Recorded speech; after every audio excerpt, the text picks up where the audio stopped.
जय हिंद दोस्तों। आज हम लोग पढ़ेंगे क्लास 12th का एक टॉपिक है अवतल गोलीय अपवर्तक पृष्ठ में अपवर्तन सूत्र प्राप्त करना। अब अवतल गोलीय अपवर्तक पृष्ठ होता क्या है, पहले हम इसको समझ लें। तो वैसा अपवर्तक पृष्ठ जिसमें धंसे हुए भाग के तरफ विरल माध्यम हो और उभरे हुए भाग के तरफ सघन माध्यम हो, तो उसको हम लोग कहते हैं अवतल गोलीय अपवर्तक पृष्ठ। अब अवतल गोलीय अपवर्तक पृष्ठ में जो हम लोग वस्तु लेते हैं वह बिंदु वस्तु लेते हैं और बिंदु वस्तु को रखते हैं प्रधान अक्ष पर या मुख्य अक्ष पर।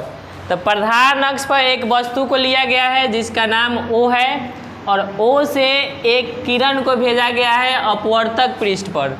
अब अपवर्तक पृष्ठ पर भेजा जाएगा तो यहाँ से एक अभिलंब डालेंगे A बिंदु से। तो ये जो अपवर्तक पृष्ठ है ये एक गोला का भाग होता है। तो इस गोले के जो केंद्र होता है उसको बोलते हैं वक्रता केंद्र। केंद्र को स्पर्श बिंदु को यहाँ जो सतह पर है उसको मिला दिया जाता है, तो यही अभिलंब का काम करता है। तो AC जो है लाइन ये अभिलंब हो जाएगा। तो प्रकाश विरल माध्यम से जा रही है कहाँ, सघन माध्यम में। तो विरल माध्यम से सघन माध्यम में जाएगी तो हम लोग पढ़े हैं कि वह अभिलंब की तरफ झुक जाएगी। यहाँ प्रकाश अगर माध्यम चेंज नहीं होता तो ये सीधे रेखा में चली जाती, लेकिन यहाँ माध्यम चेंज हो रहा है तो अभिलंब के तरफ झुक जाएगी। तो ये हो गया अभिलंब के तरफ झुक कर जा रही है, तो ये अपवर्तित किरण हो गया।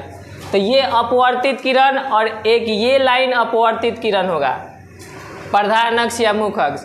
ये दोनों आपस में एक दूसरे को इधर नहीं मिलेगा, तो क्या करेंगे कि इसको पीछे बढ़ाएंगे। तो इस बिंदु पर O बिंदु का आभासी प्रतिबिंब बनेगा जिसको हम I लिख दिए हैं। अब देखिए यहाँ पे इस कोण को हम अल्फा बोल दिए हैं, इस कोण को बीटा बोल दिए हैं, इस कोण को गामा बोल दिए हैं। और इसको बनाने के लिए अब स्नेल के नियम लगाएंगे। ये प्रकाश के किरण सघन माध्यम से जा रही है विरल माध्यम में, तो स्नेल के नियम से स्नेल के नियम से, तो स्नेल के नियम से क्या हो जाएगा, इसमें आपतन कोण कितना है I, तो साइन I हम लोग पढ़े हैं साइन I बटा साइन R बराबर जिस माध्यम में प्रकाश के किरण जाती है उसका अपवर्तनांक, अब बटा में हो जाएगा जिस माध्यम से जा रही है इसका अपवर्तनांक। जब इसको तिर्यक गुना करेंगे तो ये हो जाएगा N1 साइन I, ये हो जाएगा N2 साइन R। अब देखिए साइन I और साइन R जो है बहुत छोटा कोण है, तो छोटे कोण के लिए जैसे आप लोग साइन 0 को 0 लिखते हैं उसी तरह से साइन I जो है I हो जाएगा, साइन R जो है R हो जाएगा। तो यहाँ लिखेंगे चूँकि साइन I तथा साइन R बहुत छोटा कोण है, बहुत छोटा कोण है, इसलिए इसको लिख सकते हैं साइन I बराबर हो जाएगा I के और साइन R बराबर हो जाएगा R के। अब इसमें साइन I के जगह पर I रखिए और इसमें साइन R के जगह पर R रखिए, तो ये हो जाएगा N1 I और बराबर में हो जाएगा N2 R। इसको इक्वेशन 1 बोलिए। अब देखिए फिगर में हम लोग कोण I का मान और कोण R का मान निकालेंगे अल्फा बीटा गामा के पद में। तो यहाँ से देखिए त्रिभुज AO और C में, त्रिभुज AOC में ये है बहिष्कोण, यहाँ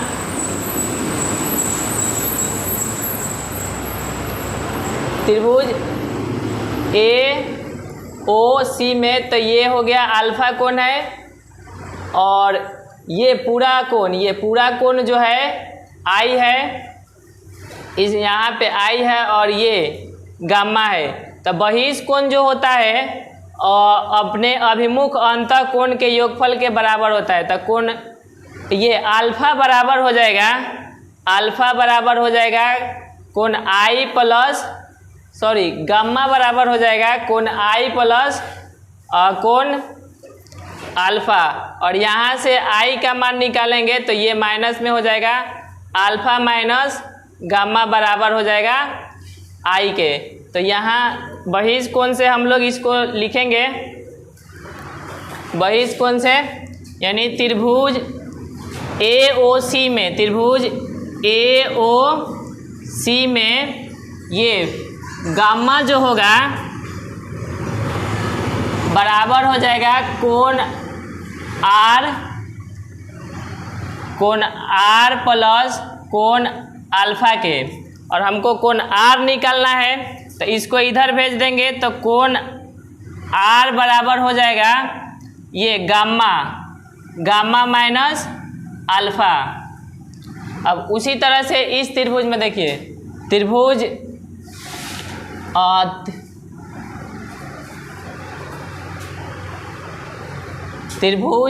AOC में ये पूरा कोण जो है आई है, ये पूरा कोण जो है आई है। तो यहाँ पर हो जाएगा आई, ये पूरा कोण हो जाएगा आई, ठीक है। तो यहाँ आई बराबर हो जाएगा गामा माइनस अल्फा। इसके बाद त्रिभुज AIC में, त्रिभुज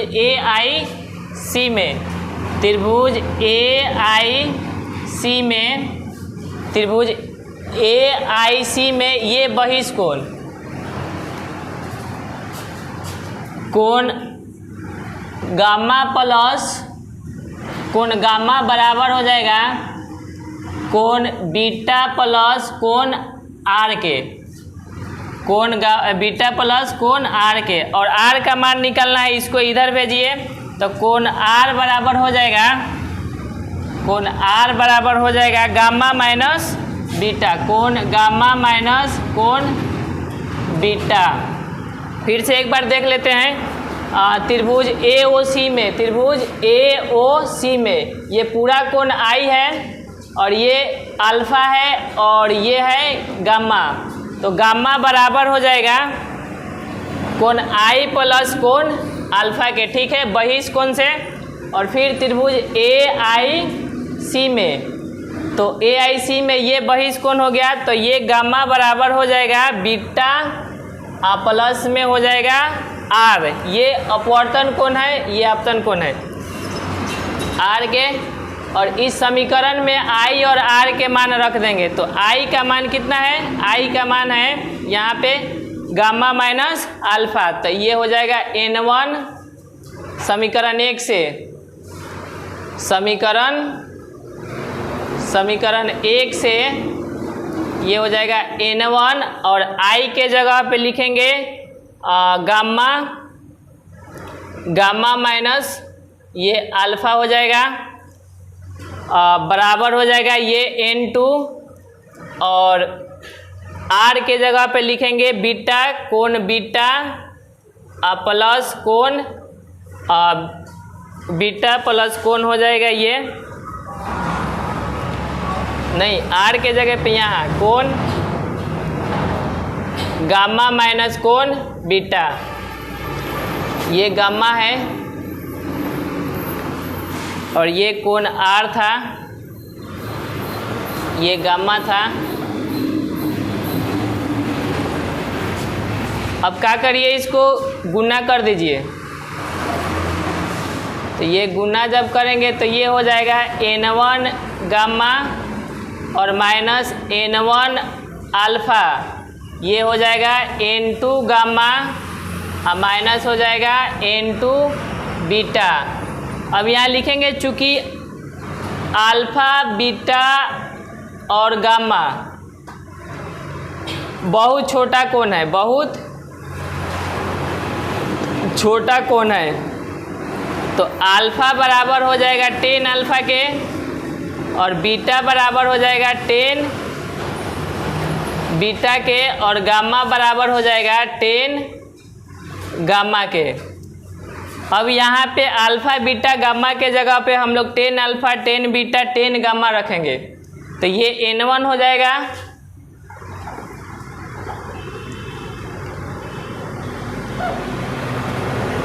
यहाँ से हो जाएगा N1 10 gamma minus N1 10 alpha बराबर में हो जाएगा N2 10 गामा और यहाँ माइनस हो जाएगा N2 10 बीटा 10 बीटा। अब देखिए त्रिभुज AOC ये समकोण त्रिभुज है, इसमें 10 अल्फ़ा 10 बीटा 10 गामा को निकालेंगे, तो ये N1 हो जाएगा। N1 के जगह पर N1 रखेंगे। 10 गामा तो यहाँ इस त्रिभुज में 10 गामा तो ये हो जाएगा लंब बटा आधार, तो लंब का मान हो जाएगा AB और आधार हो जाएगा आधार का मान हो जाएगा BC माइनस N1 फिर है 10 अल्फ़ा हो जाएगा AB लंब आधार हो जाएगा ओ B से लेके O तक, तो इसको BO लिख सकते हैं और बराबर हो जाएगा N2 है, बराबर में इसके लिखेंगे N2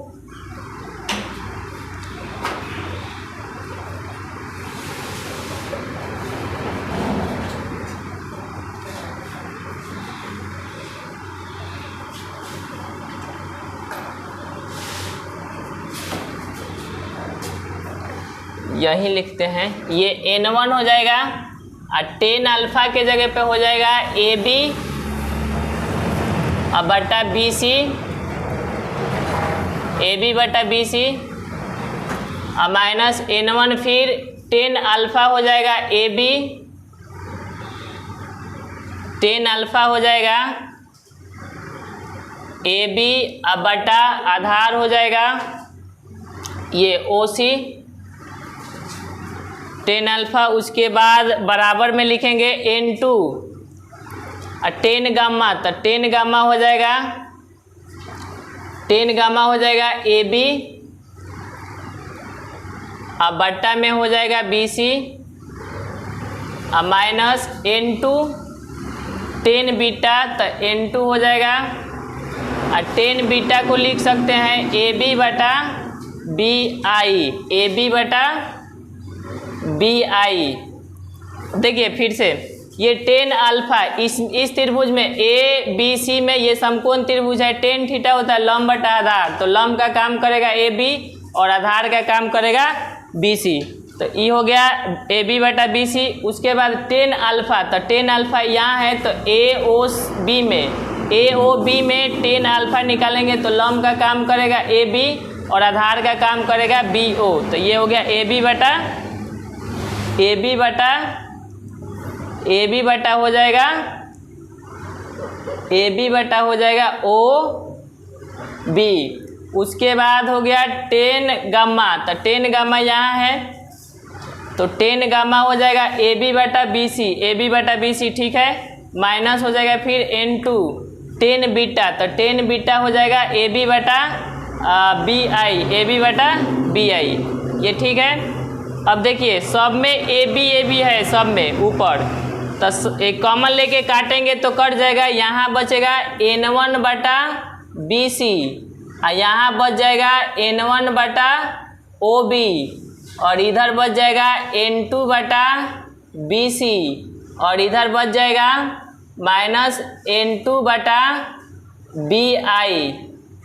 एक कंडीशन लेंगे कि बिंदु जो B है वह P के निकट है, यानी बिंदु B जो है P पर ही है, तो उस कंडीशन में बिंदु B जो है P के निकट है यानी समतुल्य होगा, तो जहाँ जहाँ B है वहाँ वहाँ P रख देंगे। तो ये हो जाएगा, यहाँ ये हो जाएगा N1 B के जगह पर P रखना है तो PC माइनस N1 माइनस हो जाएगा N1 OP और बराबर हो जाएगा N2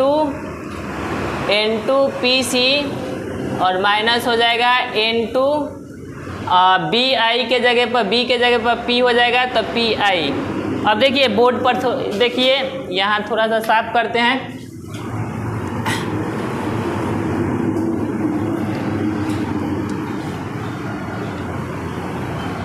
ये P से लेके C तक जो है ये गोलीय जो अपवर्तक पृष्ठ है उसका वक्रता त्रिज्या है। P से लेके C तक जो है वक्रता त्रिज्या है और आपतित किरण के विपरीत दिशा में है, इधर है, इसलिए माइनस। तो ये हो गया वक्रता त्रिज्या। उसके बाद ये O से लेके P तक जो है वस्तु दूरी है, O से लेके P तक या PO जो है वस्तु दूरी है और आपतित किरण के विपरीत दिशा में है, इसलिए ये भी हो जाएगा माइनस में। तो ये है वस्तु दूरी। उसके बाद यहाँ पे PC हो गया है PI, P से लेके I तक प्रतिबिंब दूरी है, PI जो है प्रतिबिंब दूरी है और आपतित किरण के विपरीत दिशा में है, तो ये भी माइनस में होगा। तो ये हो गया प्रतिबिंब दूरी हो गया। अब सबको रखेंगे इस समीकरण में, तो N1 बटा हो जाएगा PC के जगह पर माइनस R हो जाएगा,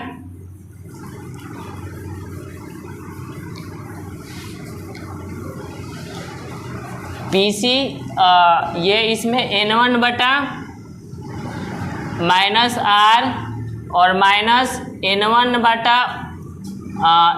बटा हो जाएगा OP का मान है माइनस U बराबर हो जाएगा N2 बटा PC है, तो N2 बटा PC के जगह पर माइनस R और माइनस N2 बटा PI, तो N2 बटा PI के जगह पे माइनस V।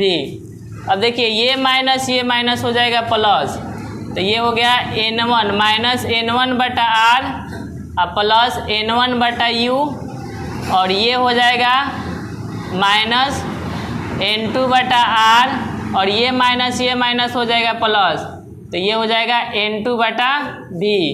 अब क्या कीजिए कि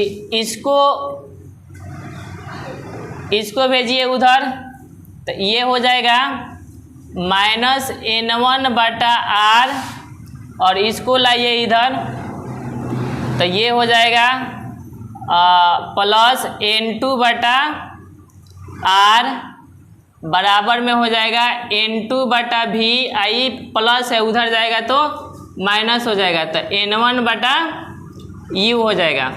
अब इसको हम लोग लिख सकते हैं, पहले प्लस वाला लिख लेते हैं N2 बटा R माइनस N1 बटा R, ये हो जाएगा N2 बटा V माइनस N1 बटा U। ये हर समान है, इसको लिखा जा सकता है N2 माइनस N1 बटा R बराबर हो जाएगा N2 बटा V माइनस N1 बटा U। ये जो हुआ गोलीय अपवर्तक पृष्ठ में अपवर्तन सूत्र हुआ, ठीक है, इसी को बोलते हैं अपवर्तन सूत्र। अब देखिए कभी कभी N1 के जगह पर μ1 देगा, N2 के जगह पे μ2 देगा, तो उस रूप में भी हम लोग लिख सकते हैं। जैसे अब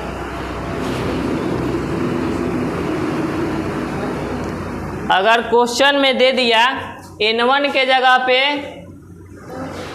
μ1 दे दिया, N2 के जगह पे μ2 दे दिया, तो इसमें रख देंगे तो n1 के जगह पे रखना है, तो ये हो जाएगा μ2 माइनस μ1 बटा में हो जाएगा r और बराबर में हो जाएगा μ2 बटा v और माइनस में हो जाएगा μ1 बटा u।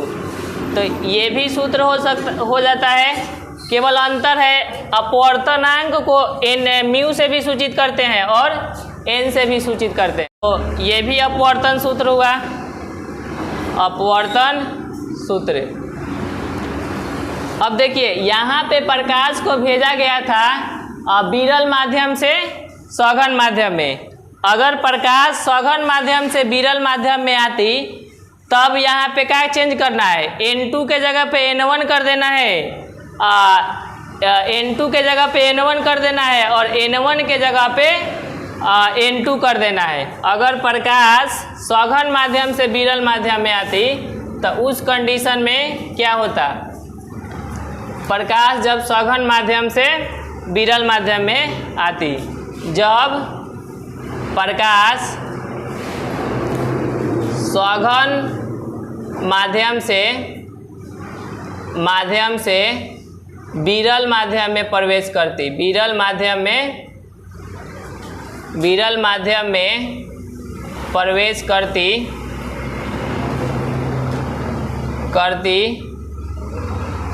है तो n1 के जगह पे n2 लिखिएगा, प्रवेश करती तो n1 के स्थान पर n2 तथा n2 के स्थान पर n1 होता, ठीक है, हो जाता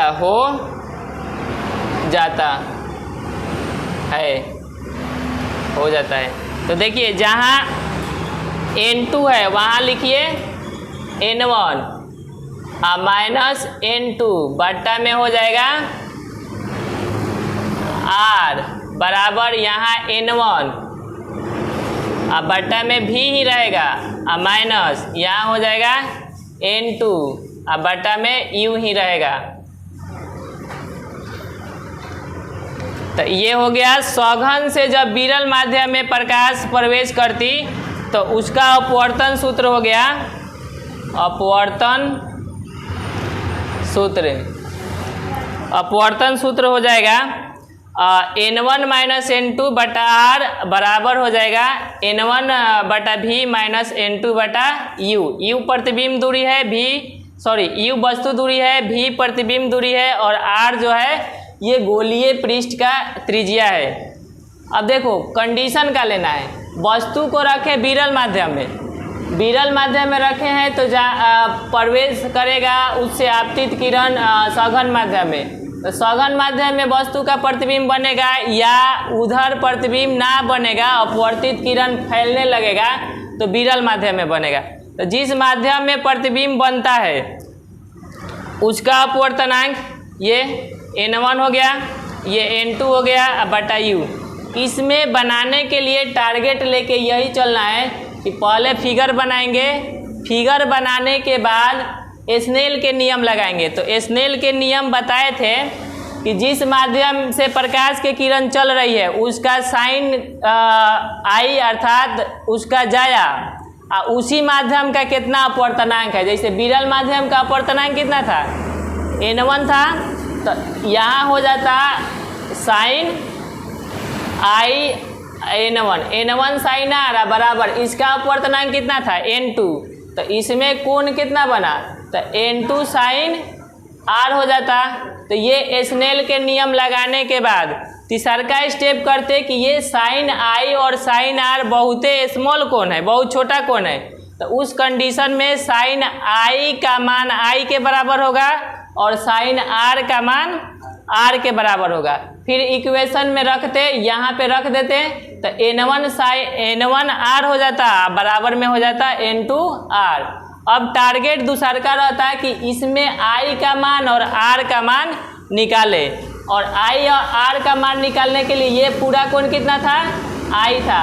तो इस त्रिभुज में हम लोग लिए थे ये वाला त्रिभुज ए, यहाँ ओ था, ओ और सी में ये गामा कोण है, तो बहिष कोण हो जाता है अंत माने अपने अभिमुख अंदर के कोण के योगफल के।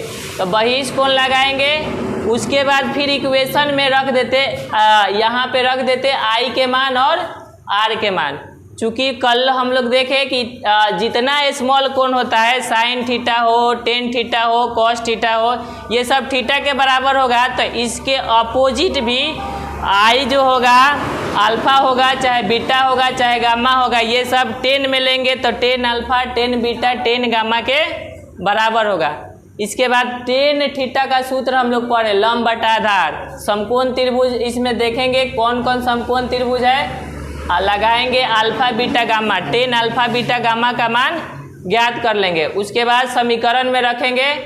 उसके बाद फिर आगे बढ़ेंगे तो कुछ हमको प्रतिबिंब दूरी, वस्तु दूरी और वक्रता त्रिज्या के बीच में कुछ कंडीशन आने लगेगा, और चिन्ह परिपाटी के साथ वक्रता त्रिज्या, फोकस दूरी, प्रतिबिंब दूरी और वस्तु दूरी को लिख लेंगे। तो यहाँ चिन्ह परिपाटी के अनुसार लिख लिया गया है। आपतित किरण इधर जा रही है, हम लोग सभी दूरी को ध्रुव से मेजर करेंगे, तो वक्रता त्रिज्या भी माइनस में होगा और प्रतिबिंब वस्तु दूरी भी माइनस में होगा, और प्रतिबिंब दूरी इधर है तो ये भी माइनस में होगा।